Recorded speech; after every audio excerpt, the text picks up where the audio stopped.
This week, I was sitting with a friend having coffee, and something she said stopped me.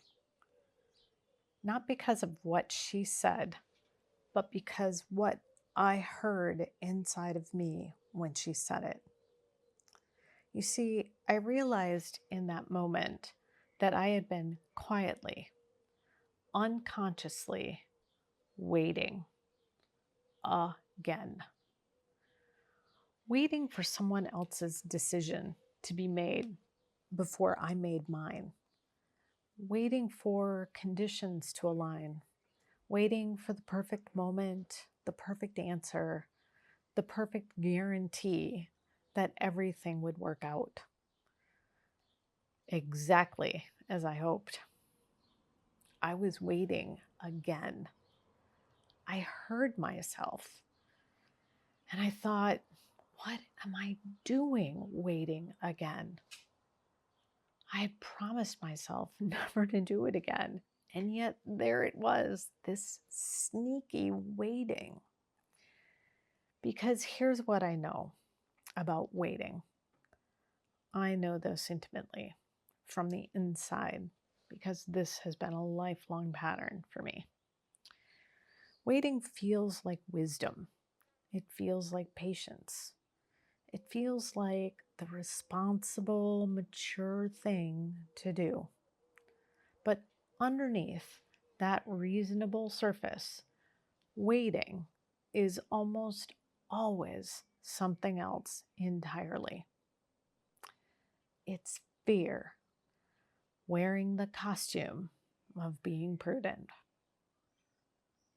Hi, I'm Renee. This channel is Renee Genet, and I drop in here every week with whatever dose of wisdom Spirit is dropping in with me in a given week. This year, I named a theme for this year. My word and focus for this year is the word powerful.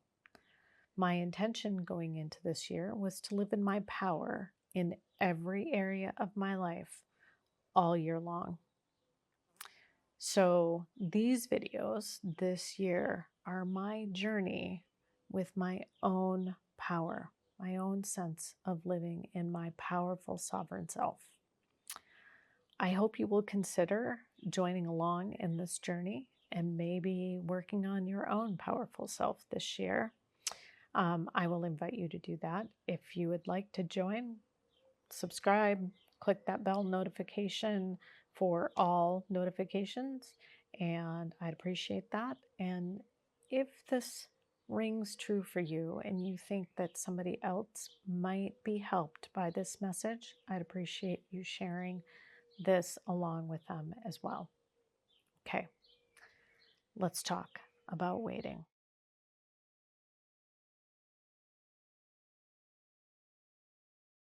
Let's talk about the truth about waiting.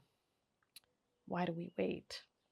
Well, at least for me, I wait because I'm afraid of disappointment. I tell myself if I just wait for the right moment, the right conditions, enough money, enough certainty, enough clarity, then when I move forward, I'll be protected. The outcome will be guaranteed. The disappointment won't come. But here is what actually happens. See, waiting doesn't protect you from the disappointment. It guarantees it. Because while you're waiting for perfect conditions that never fully arrive, the life you actually want is moving past you. And the disappointment of a life half lived, of a dream deferred until it quietly dies, is far heavier and far more permanent than the disappointment of a dream that didn't go exactly as planned. I know this because I have lived both. I have done this very thing. way too often.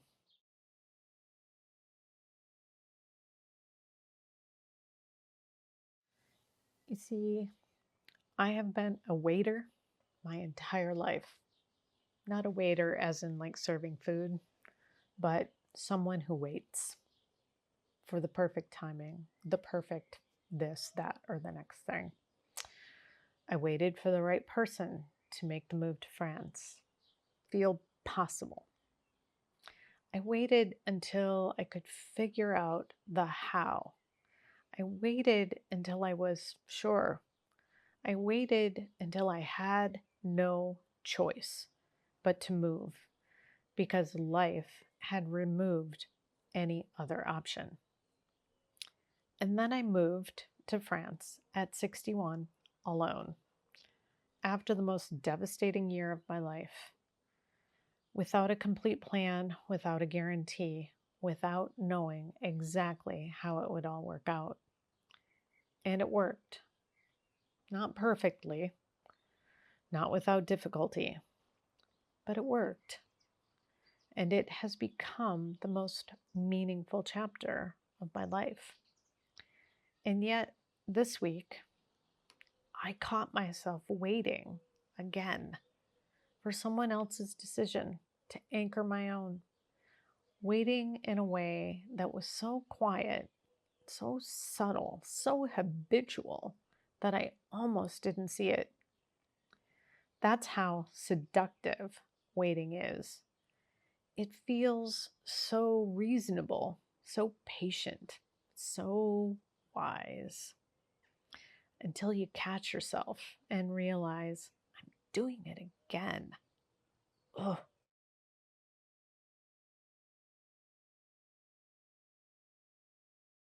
So, what's the distinction about waiting? There's a difference between strategic patience, waiting for more information, waiting for the right season, waiting because the timing genuinely isn't right, and the waiting that is simply fear in disguise. Strategic patience serves you. It's a conscious choice with a clear purpose. Fear-based waiting, on the other hand, serves nothing. It just postpones the life you actually want while telling you it's protecting you. The question to ask yourself is honest and simple. Am I waiting because the time genuinely isn't right? Or am I waiting because I'm afraid of what happens if I try and it doesn't go perfectly? Your body knows the answer. It always does. You have all of the answers right inside you if you listen.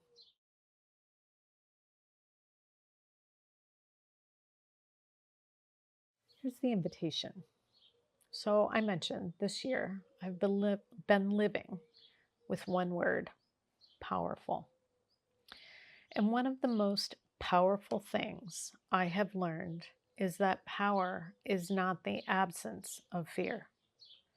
Power is moving anyway, taking the next small step anyway, choosing the life you want over the guarantee that you won't be disappointed. Because the guarantee doesn't exist. It never did. Waiting was never going to give it to you. What waiting was always going to give you, what it has always given all of us, is exactly what we were trying to avoid in the first place: the disappointment of not having lived.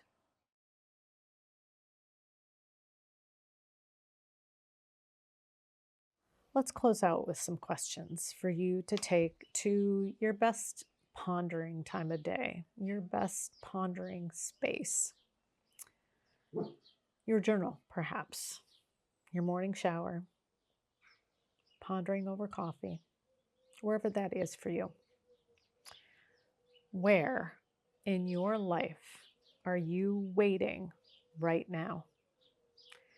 And is that waiting serving you? Or is it protecting you from fear? What is the perfect condition you keep telling yourself you need before you can begin?